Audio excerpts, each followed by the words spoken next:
नमस्कार, यो एभिन्यूज खबरको संकेत हो। तपाई अहिले एभिन्यूज@7 मा हुनुहुन्छ। म रेखा श्रेष्ठ। प्रारम्भमा मूल खबर। संविधान सभाका अध्यक्ष नेमवाङको राजकीय सम्मानका साथ पशुपति आर्यघाटमा अन्त्येष्टि। राष्ट्रिय झण्डा उडाएर अन्तिम विदाई। संविधान सभा अध्यक्ष नेमवाङको निधनमा संसदबाट शोक प्रस्ताव पारित। मुलुकलाई अपूरणीय क्षति पुगेको सभामुख घिमिरेको भनाई। चिकित्सकमाथि हुने आक्रमण सह्य नहुने प्रधानमन्त्रीको चेतावनी। हेटोडाको सन्चो अस्पतालका चिकित्सकमाथि कुटपिट गर्नेलाई कारबाही गर्ने प्रतिबद्धता। आज कुशे औँसी तथा बुबाको मुख हेर्ने दिन। बुबालाई मनपर्ने भोजन खुवाई आदर सम्मान प्रकट गरी मनाइयो। काठमाडौँको गोकर्णेश्वरमा विशेष मेला। राष्ट्रिय गौरवको भेरी बबई डाइभर्सन आयोजनामा मुआब्जा विवाद चुलियो। लाल पूर्जा हुनेलाई मात्रै मुआब्जा दिएपछि स्थानीय आक्रोशित। अब खबरको सिलसिला प्रारम्भ गरौं नेमवाङको अन्त्येष्टि सम्बन्धी प्रसङ्गबाट। संविधान सभाका अध्यक्ष एवं नेकपा एमालेका उपाध्यक्ष सुभाष चन्द्र नेमवाङको राजकीय सम्मानका साथ अन्त्येष्टि गरिएको छ। नेमवाङको बिहीबार दिउँसो पशुपति आर्यघाटमा राजकीय सम्मानसहित अन्त्येष्टि गरिएको हो। संविधान सभाका अध्यक्ष एवं नेकपा एमालेका उपाध्यक्ष सुभाष चन्द्र नेमवाङको शव यात्रापछि राजकीय सम्मानका साथ बिहीबार अन्त्येष्टि गरिएको छ। मंगलबार बिहान निधन भएका नेमवाङको शव पहिलो दिन पार्टी कार्यालय च्यासल ललितपुरमा श्रद्धाञ्जलीका लागि राखिएको थियो। दोस्रो दिन बुधबार बालुवाटार स्थित निवासमा राखेर किरात संस्कृति अनुसार गर्नुपर्ने कार्य गरिएपछि बिहीबार शव यात्रा निकालिएको थियो। नेमवाङको निवास बालुवाटारबाट नेपाली सेनाले सलामी सहित शोकधुन बजाउँदै शव यात्रा गरेको हो।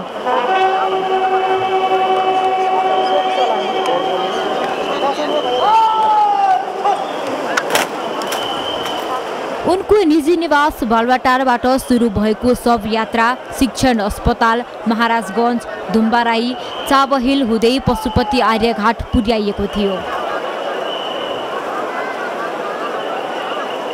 आर्यघाटमा नेमवाङको पार्थिव शरीरमा प्रधानमन्त्री पुष्पकमल दाहाल र एमाले अध्यक्ष केपी ओलीले पार्टीको झण्डा ओडाएर सम्मान प्रकट गरे। यस्तै सभामुख देवराज घिमिरे, गृहमन्त्री नारायण काजी श्रेष्ठ सहित विशिष्ट व्यक्तिहरूले नेमवाङलाई श्रद्धाञ्जली व्यक्त गरेका थिए। नेमवाङको पार्थिव शरीरमा उनका जेठो छोरा मेङसो र कान्छो छोरा सुहाङले दागबत्ती दिएका छन्। सो क्रममा नेमवाङको सम्मानमा नेपाली सेनाको एक टुकडीले 17 तोपको सलामी अर्पण गरेको थियो।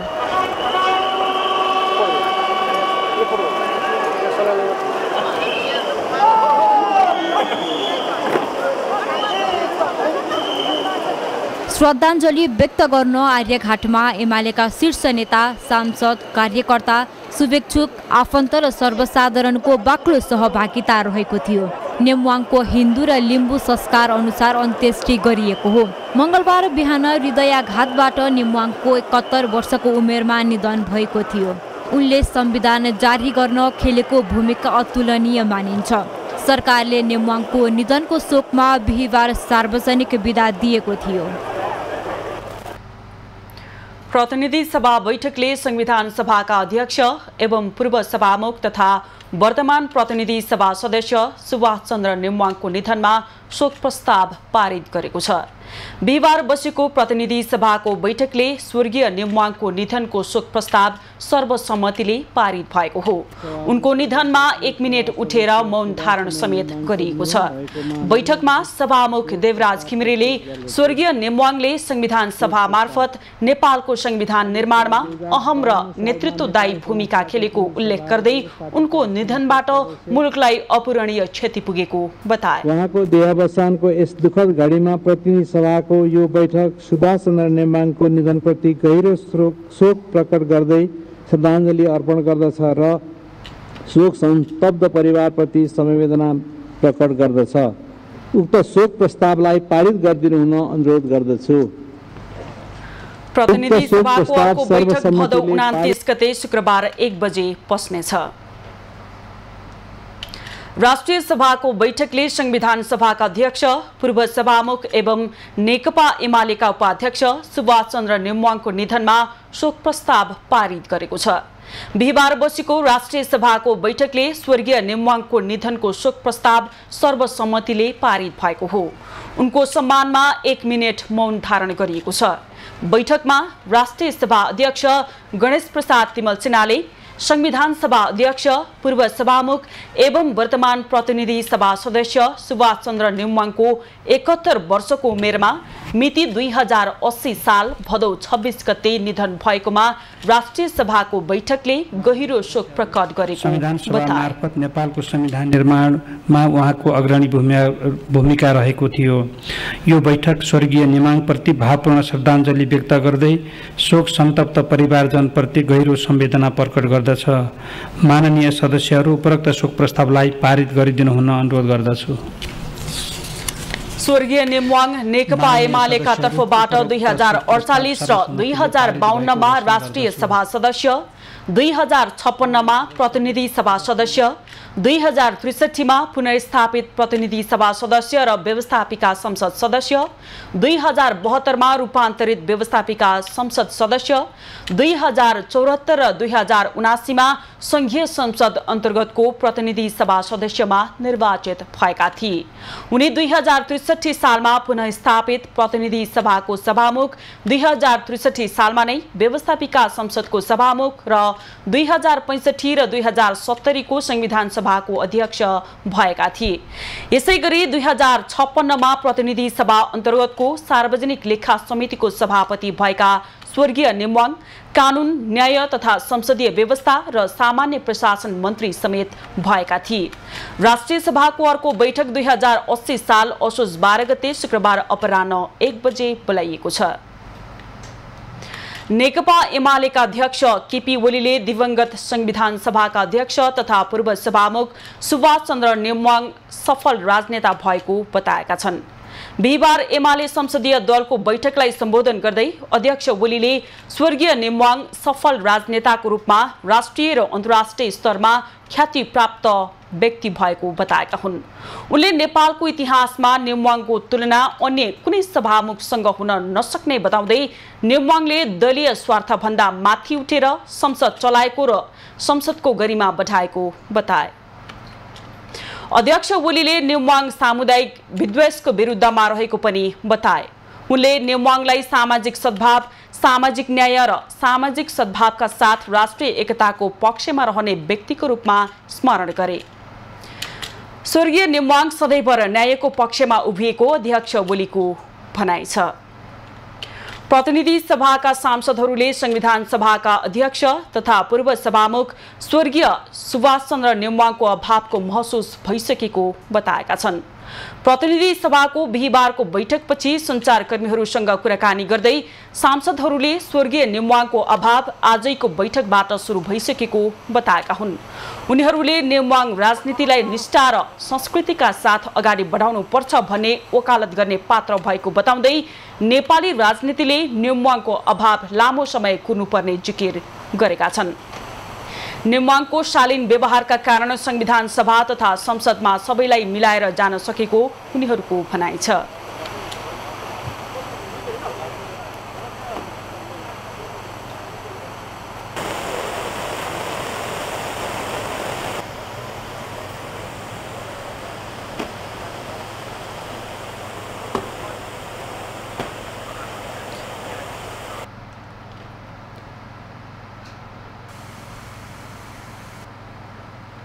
एउटा त्याग, निष्ठा, लगनशीलता, मिजाज, सहनशीलता, धैर्यता र सबै अप्ठ्यारो असहजताहरूलाई पनि एउटा संवाद र सहकारीको माध्यमबाट अगाडि बढाउनु पर्छ भन्ने एउटा त्यो मान्यता राख्ने एउटा व्यक्तित्व, त्यस्तो सिकाउने एउटा विश्वविद्यालय, एउटा पाठशाला सदाका लागि बन्द भएको छ। यसले हामीलाई निकै ठुलो चिन्तित तुल्याएको छ, मर्माहत तुल्याएको छ। अब अहिले हामीले अब यो सत्यलाई स्वीकार्नुको विकल्प छैन। अब उहाँको अभाव कसले पुरा गर्न सक्छ भन्ने खालको कुरा चाहिँ त्यो त घटनाक्रमले देखिने कुरा हो। भोलि आउने व्यक्तिहरू, विभिन्न व्यक्तित्वले कसरी भूमिका खेल्छन् त्यसमा भर पर्छ र सिङ्गै देशलाई नोक्सान भएको छ। अझै ठुलो नोक्सान चाहिँ त्यो नेकपा एमाले पार्टीलाई पनि भएको छ। नेपालको वामपन्थी नेपालको कम्युनिस्ट आन्दोलनलाई कहीँ न कहीँ एकै ठाउँ राख्नुपर्छ भन्ने बारेमा पनि उहाँ प्रतिबद्ध दृढ र लगनशील हुनुहुन्थ्यो। मेरो दर्जनौं पटक उहाँसँग यो विषयमा छलफल चलेको थियो र पछि पनि मिलेर जानुको विकल्प छैन भन्ने कुरामा उहाँ दृढ हुनुहुन्थ्यो।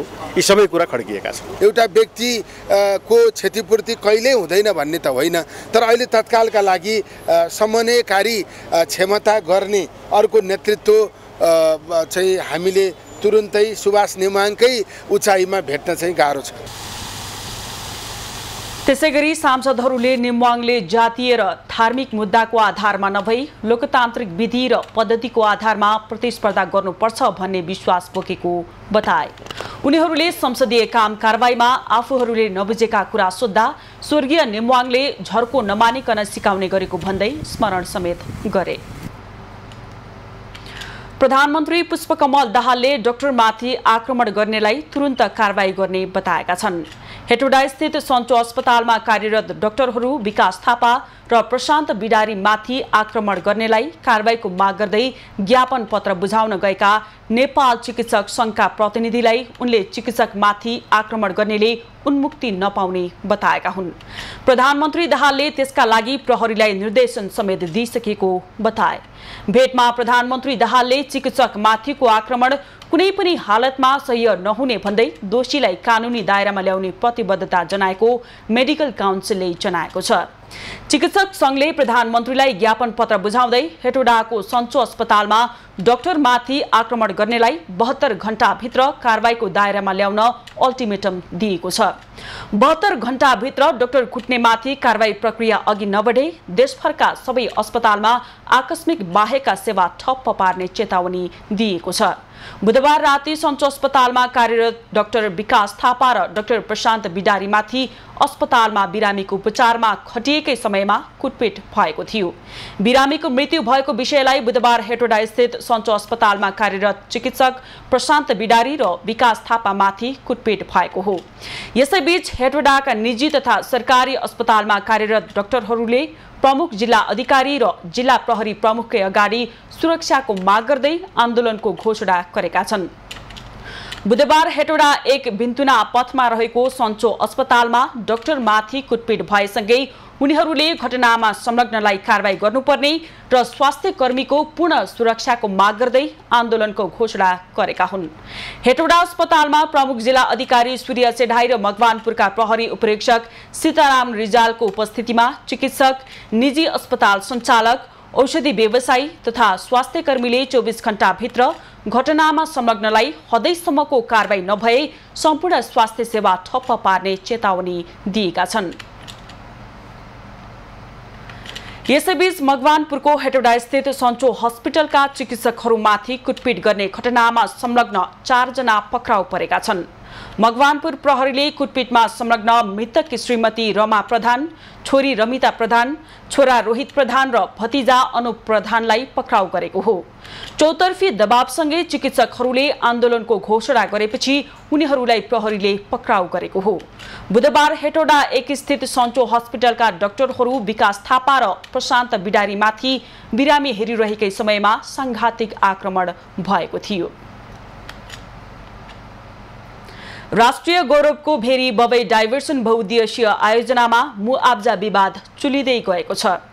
तोकिएको समयभन्दा अगाडि नै सुरुङ निर्माण गरेर प्रशंसा बटुलेको आयोजनामा पछिल्लो समय मुआब्जा विवाद चुलिएको हो। भेरीको पानी बबई नदीमा खसालेर विद्युत उत्पादन र सिंचाइमा प्रयोग गर्ने उद्देश्यले निर्माणाधीन यो आयोजनाको प्रभावित क्षेत्रका बासिन्दा मुआब्जा माग्दै आन्दोलन नै गर्नुपर्ने अवस्थामा पुगेका छन्। लालपूर्जा नहुनेलाई मात्रै मुआब्जा दिएपछि स्थानीय आक्रोशित भएका हुन्। भोलि पर्सि यो क्षेत्रका जनताको अहिले चाहिँ गर्भमा भ्रूणको रूपमा रहेको बच्चाले पनि के अधिकार पाउने भन्ने कुरा सहितको आन्दोलनका मागहरू चाहिँ बनाएर त्यसलाई चाहिँ अगाडि बढाउनुपर्छ र त्यसलाई नेतृत्वदायी भूमिका गरेर त्यसलाई समाजमा लैजानुपर्छ भन्ने कुरा चाहिँ मेरो हो। हामी जनता कष्ट हौँ, हामी दिदीबहिनी कष्ट हौँ, अर्कोको भारी बोकेर अर्कोको बाउर गरेर खानको लागि के नेपालमा बसेका हौँ हामी? के एउटा हाम्रो उनीहरूले भोट मात्र के त्यो हाम्रो मूल्यमा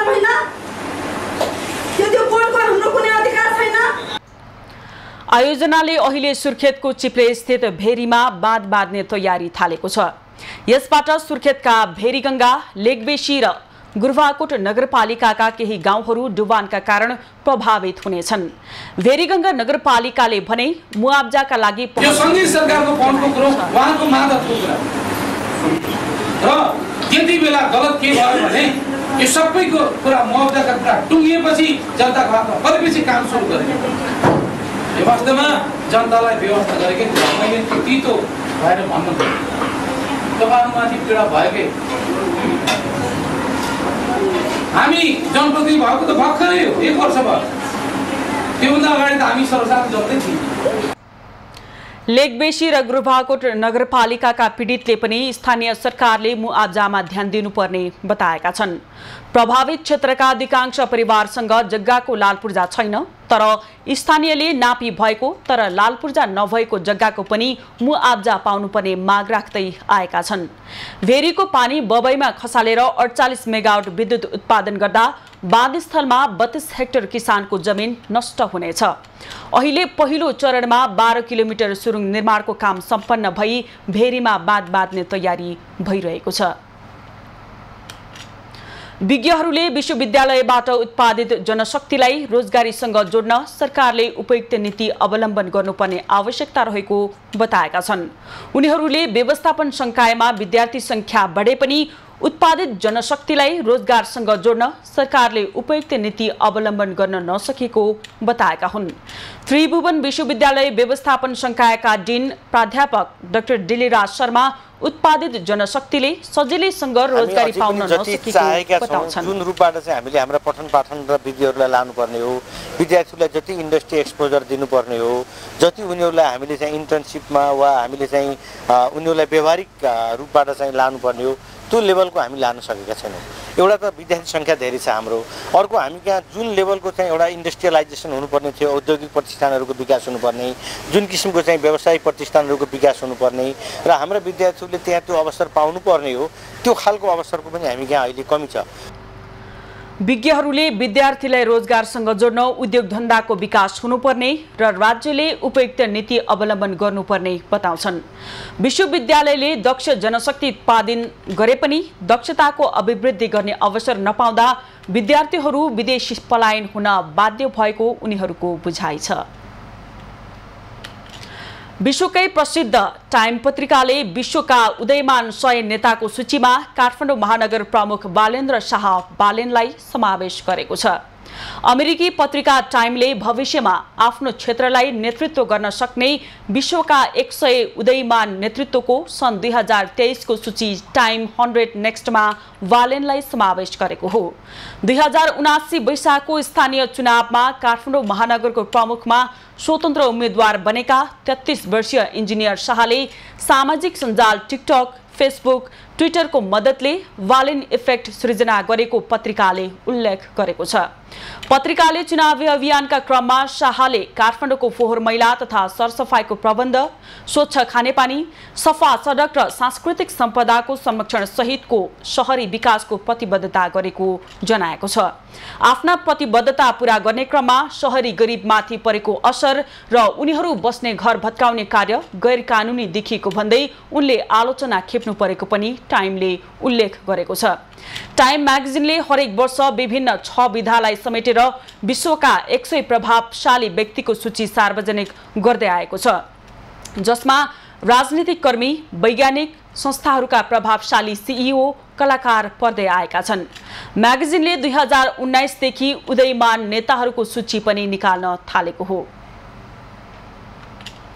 राष्ट्रिय स्वतन्त्र पार्टीका प्रमुख सचेतक सन्तोष परियारले पार्टीका पूर्व सांसद डाक्टर ढाका कुमार श्रेष्ठलाई मन्त्री बनाइदिने भनी पैसा माग गरेको आरोप लागेका पार्टीका नेतामाथि छानबिन भइरहेको बताएका छन्। बिहीबार प्रतिनिधि सभा बैठकपछि सञ्चारकर्मीहरूसँग कुरा गर्दै प्रमुख सचेतक परियारले पूर्व सांसद डाक्टर श्रेष्ठसँग पैसा मागेको आरोप लागेका पार्टीका केन्द्रीय सदस्य मोहनजङ थापामाथि छानबिन भइरहेको बताएका हुन्। उनले आरोप प्रमाणित भए थापालाई कारबाही गरिने स्पष्ट पारे। जसरी उहाँले गरेका कुरा प्रमाणित भएर उहाँलाई हामीले पार्टीले जसरी कारबाही गर्यो त्यसै गरी उहाँले अहिले बोलेको कुराहरू सत्य तथ्य प्रमाणित भए पनि त्यहाँ पनि कारबाही हुन्छ। हामी गर्दैछौँ त्यो टुङ्ग्याउँछौँ, चाँडै नै हुन्छ। रासोपाका पूर्व सांसद डाक्टर ढाका कुमार श्रेष्ठले मन्त्री बनाउन पार्टीलाई पैसा बुझाउनु परेको भन्दै एक मेडिकल व्यवसायीसँग 2 करोड रुपैयाँ मागेको अडियो सार्वजनिक भएसँगै उनलाई पार्टीले सांसद पदबाट पदमुक्त गरेको थियो। डाक्टर श्रेष्ठले पछिल्लो समय केही सञ्चार माध्यममा अन्तर्वार्ता दिँदै आफूलाई मन्त्री बनाउने प्रलोभन दिँदै पार्टीको केन्द्रीय सदस्य मोहनजङ थापाले पैसा मागेको आरोप लगाएका छन्। खबरको सिलसिला अझै जारी छ, हामीसँगै रहनुहोला।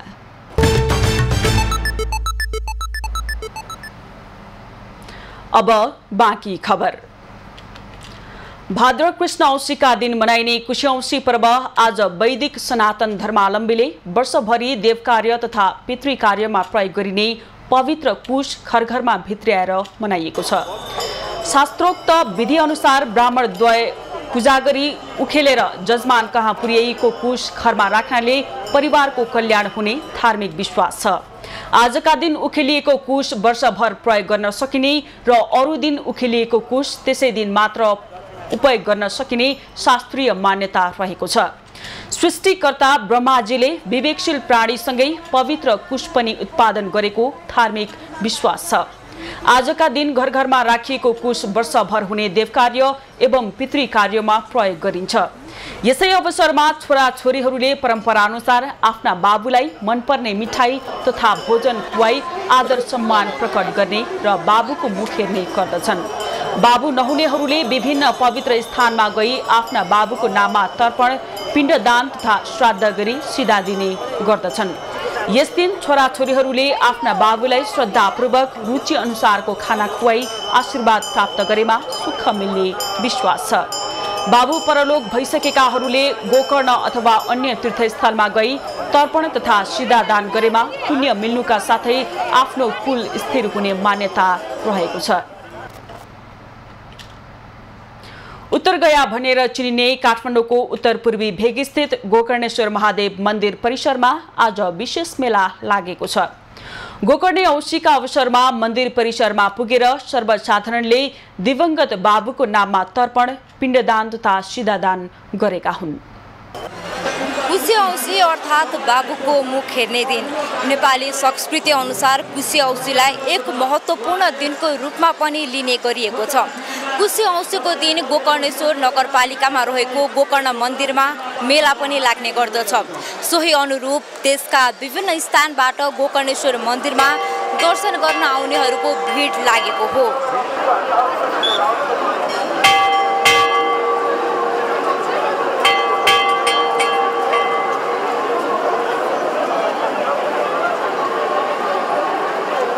बुवाहरूको दिवंगत हुनेहरू चाहिँ यो गोकर्ण धाममा आएर चाहिँ बुवाको श्राद्ध गरेर आफ्नो प्रीतिहरूलाई सम्झिने कार्यमा म आफू पनि बुवाको दिवंगत विगत 2-3 वर्ष अगाडिदेखि बुवाको मृत्यु भएको र बुवाको सम्झनामा म यो गोकर्णमा श्राद्ध गर्नको लागि म यहाँ आएको छु।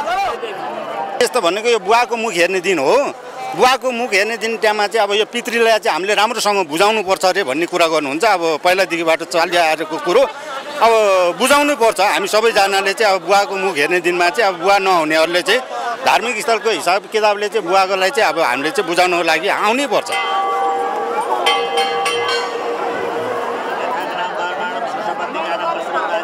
कुशलाई भगवान विष्णुको प्रतीकको रूपमा मान्ने गरिन्छ। कुशे औँसीलाई पितृ कार्यका लागि अत्यन्तै उत्तम तिथि पनि मानिँदै आएको छ। कुशे औँसीमा श्राद्ध र दान दक्षिणा गर्नाले मृत पिताको आत्माले शान्ति पाउने विश्वास रहँदै आएको छ। ब्रह्माजीले स्थापना गरेको स्वतः ब्रह्माजीलाई नै पिता ब्रह्म पिता भनेर चाहिँ मान्ने कारणले गर्दा यो बुवाको मुख हेर्ने दिन चाहिँ यहाँ विशेष जसका चाहिँ पिताहरू बित्नु भएको छ उहाँहरूका छोराछोरीहरूले चाहिँ यहाँको आएर स्नान गरेर सिधा अन्नदानहरू गरेर चाहिँ गदाधर नारायण र गोकर्णेश्वरको चाहिँ दर्शन गरेपछि बुवाको मुख हेरेको फल प्राप्त हुन्छ भनेर चाहिँ यहाँ आउने गरेको छ। कुशे औँसीले पारिवारिक आत्मीयता र सम्बन्धलाई प्रगाढ मात्र बनाउँदैन, परम्परालाई सुदृढ बनाउन पनि महत्त्वपूर्ण भूमिका निर्वाह गर्छ। तसर्थ यस्ता पर्वहरूको जगेर्ना गर्नु हामी सबैको दायित्व हो। क्यामेरामा शैलेन्द्र गोविन्द अमात्यका साथ यशोदा चौलागाई, गोकर्णेश्वर मन्दिर, काठमाडौँ। यसैबीच हामीले गोकर्णेश्वरमा दिवंगत बाबुको नाममा तर्पण, पिण्डदान तथा सिधादान गर्न पुगेकाहरूलाई यसको महत्त्वबारे सोधेका थियौं। उनीहरूको भनाई आजको हामीलाई भन्नु छमा।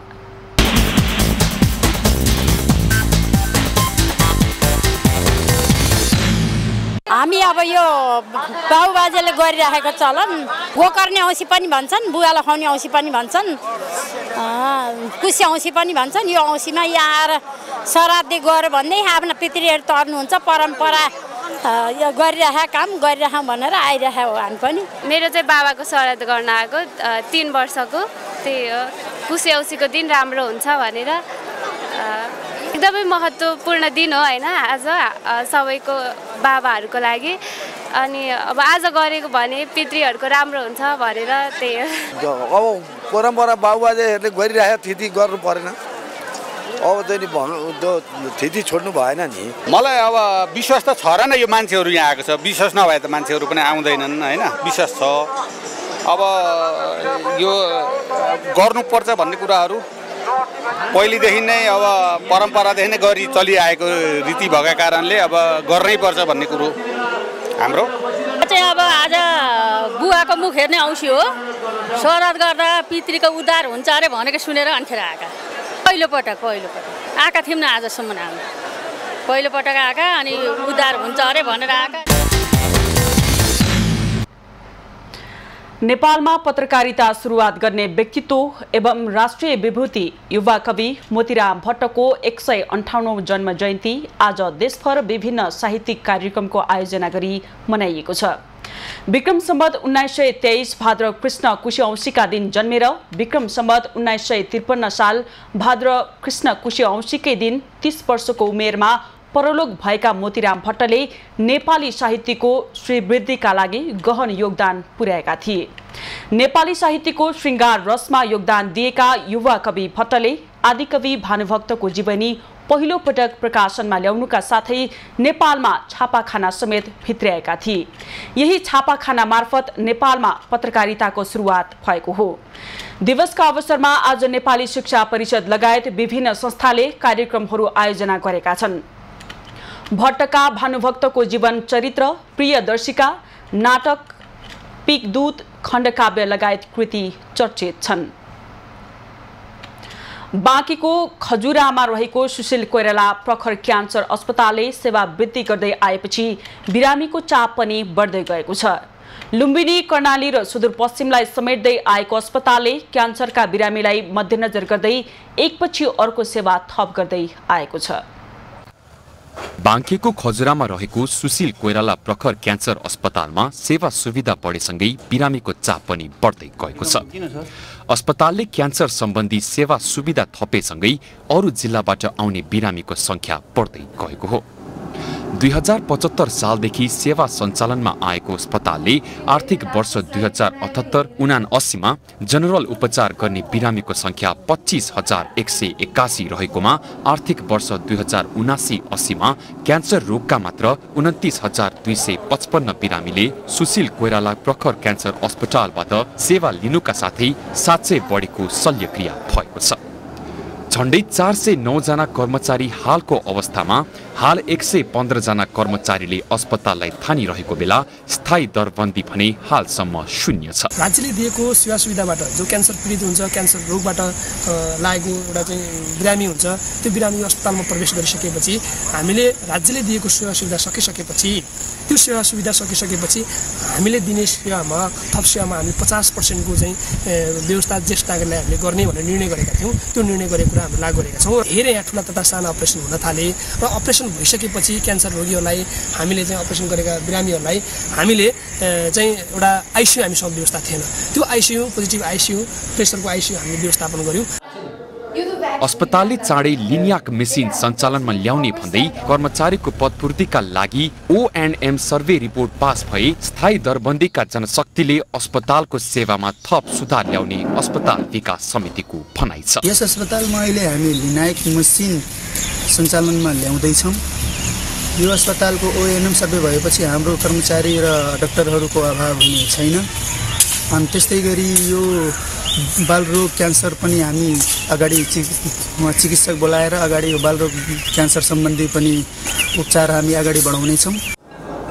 अस्पतालभित्र केही कमजोरी रहे पनि सबै मिलेर अस्पतालको विकास र अस्पतालले दिने सेवा सुविधामा कमजोरी हुन नदिन आफू लागि परेको प्रखर परोपकार मिसनले जनाएको छ। त्यो प्रखर मिसन नेपालको अध्यक्षको सँगसँगै म चाहिँ त्यो सुशील कोइराला क्यान्सर हस्पिटलको पनि म त्यहाँ बोर्डमा जाने पहिलो सायद अध्यक्ष म होला, पहिलो किसिममा चाहिँ दोस्रो म होला।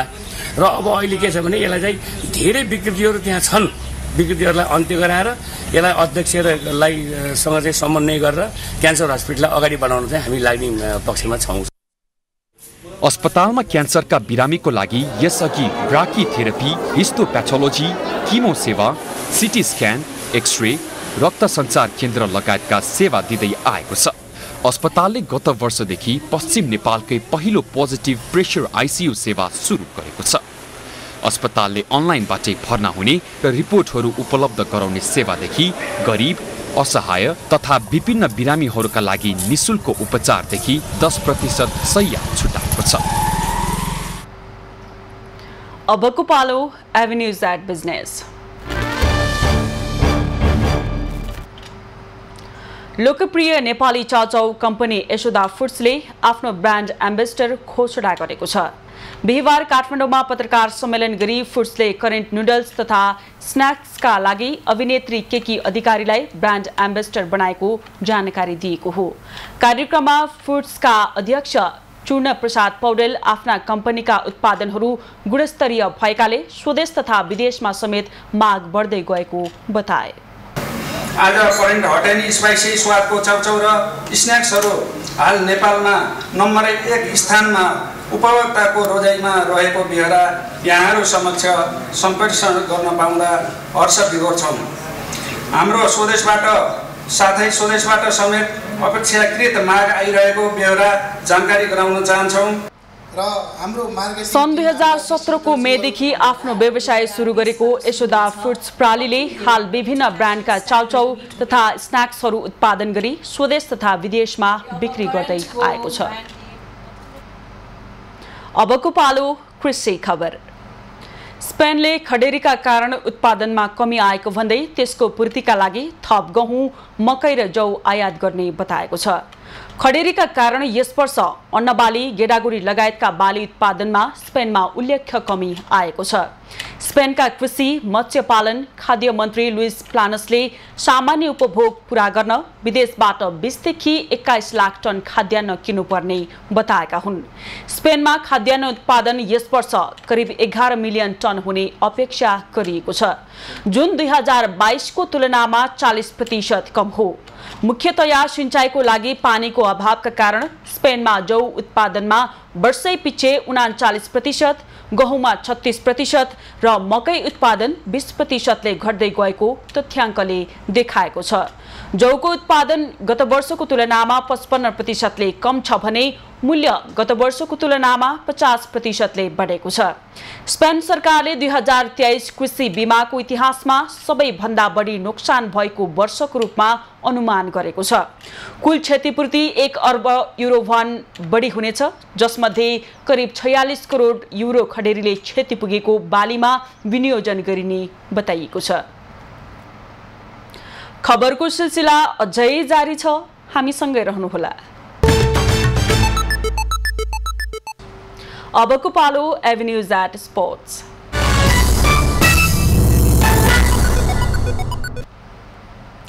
प्रधानमन्त्री पुष्पकमल दाहालले खेलाडीलाई दिने भनेर घोषणा गरेको पुरस्कार शुक्रबारको मन्त्री परिषद बैठकबाट निकासा हुने बताएका छन्।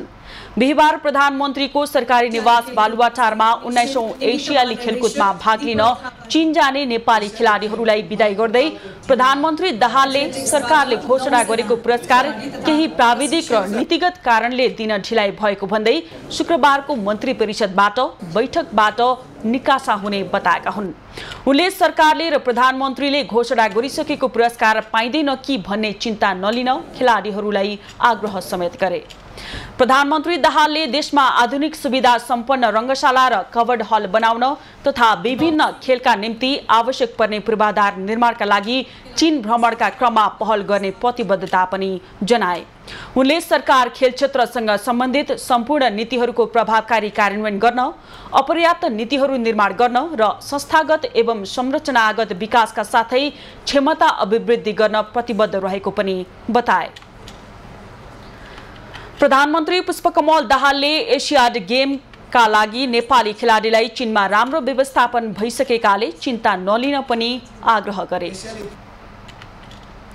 चाडपर्व सुरु भएसँगै कैलालीमा खेलकुद प्रतियोगिताहरू आयोजना गर्ने क्रम बढेको छ।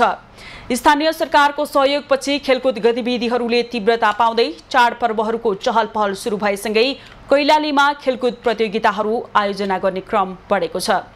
स्थानीय सरकारको सहयोगपछि खेलकुद गतिविधिहरूले तीव्रता पाउन थालेका छन्। भदौ महिना लागेसँगै चाडपर्वहरूको मौसम लागेपछि कैलालीमा विभिन्न खेलकुद प्रतियोगिताहरू आयोजना गर्ने क्रम बढेको हो। चाडपर्वहरूको अवसरमा आयोजना हुने फुटबल प्रतियोगिताहरूमा सहभागिता जनाउँदै खेलाडीहरू आफ्नो प्रति प्रस्फुटन गरिरहेका छन्, जसबाट खेलाडीहरूले आफ्नो क्षमता देखाउनुका साथै चाडपर्वहरूमा आयोजना हुने प्रतियोगिताहरूले गाउँघरलाई खेलकुदमय बनाइरहेका छन्।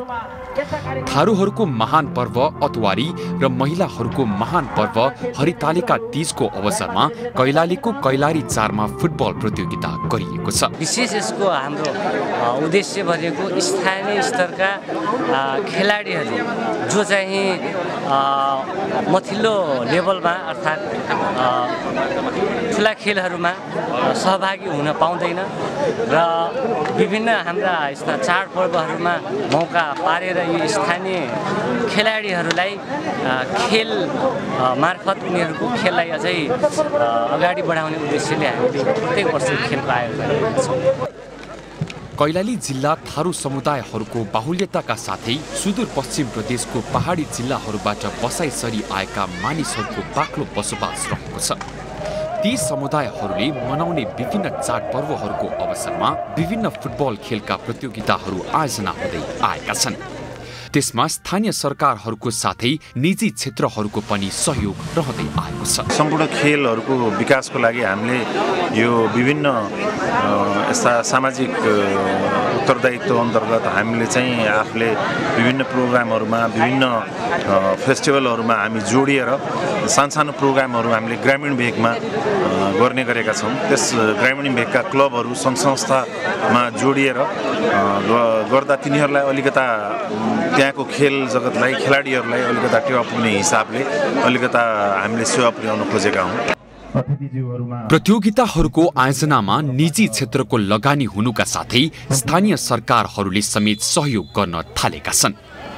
विभिन्न समुदायहरूको चाडपर्वहरूमा हुने खेलकुद प्रतियोगिताहरूको आयोजनामा सहकार्य गर्दै आएको कैलाली गाउँपालिकाले जनाएको छ। जुन हाम्रो अहिले गाउँपालिकामा जुन स्तरीय खेलहरू भइरहेछ सबै वाराहरूमा त्यो वारा वाइजको लागि चाहिँ हामीले चाहिँ अहिले गएको साल चाहिँ हामीले 28 लाख जति बजेट छुट्याएको छौँ भने अहिले चाहिँ हाम्रो बालबालिका नानीहरूको लागि वृद्धि विकासको लागि र राष्ट्रिय खेलाडी हुनको लागि चाहिँ यसपालि चाहिँ हामीले चाहिँ 30 लाख बजेट विनियोजन गरेका छौँ। किनभने हाम्रो यो के अरे बालबालिकाहरू हाम्रा नानीहरू उसै घरमा बस्दा पनि उहाँहरूको अब आर्थिक अवस्था कमजोर हुन्छ। तिनीहरूलाई चाहिँ यस्तो खेलमा चाहिँ उहाँहरूलाई चाहिँ जोड दिएर चाहिँ उनीहरूको संरक्षण समर्थन गर्यो भने चाहिँ एकदम राम्रो हुन्छ। ग्रामीण क्षेत्रहरूमा विगत लामो समयदेखि विभिन्न समुदाय र जात जातिहरूको चाडपर्वलाई लक्षित गर्दै आयोजना हुँदै आएको खेलकुद प्रतियोगिताहरूमा निजी क्षेत्रको सहयोग र स्थानीय सरकारको साथले आयोजना गर्नमा मात्रै सहयोग गरेको छैन कि स्थानीय स्तरमा लुकेर रहेका खेलाडीहरूलाई आफ्नो प्रतिभा देखाउने सुनौलो मौका समेत मिलेको छ। अबको पालो खास खबर।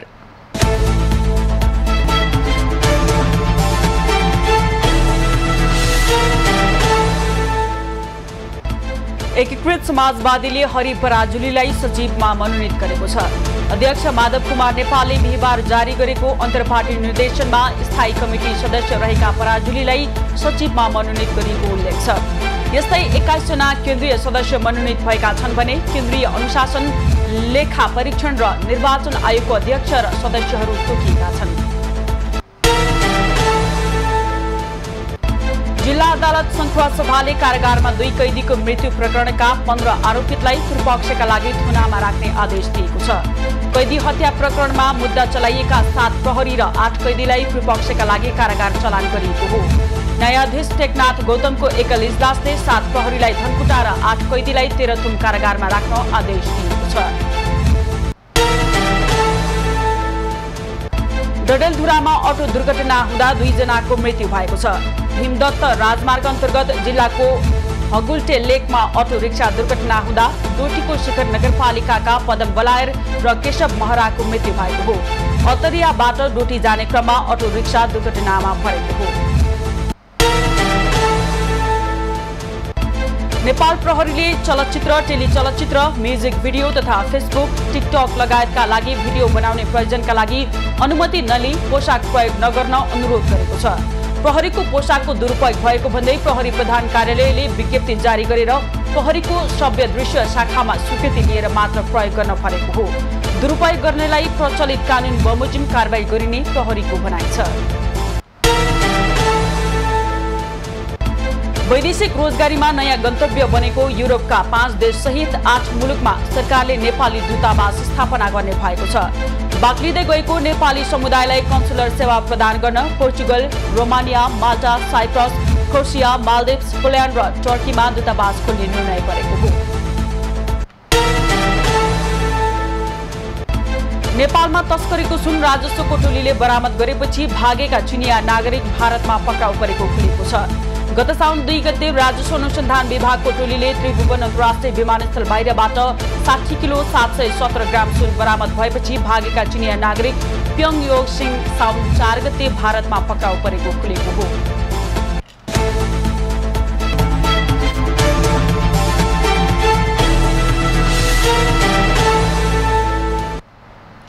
अहिलेलाई खबरको क्रम यति नै। एभेन्यूज खबरका यी सहित अन्य विस्तृत खबरका लागि www.avenews.tv लगइन गर्न सक्नुहुनेछ। युट्युब, फेसबुक र ट्विटरमा पनि हामीलाई फलो गर्न सकिनेछ। खबरभित्रको खबरका लागि हेर्दै रहनुहोला एभेन्यूज खबर। नमस्कार।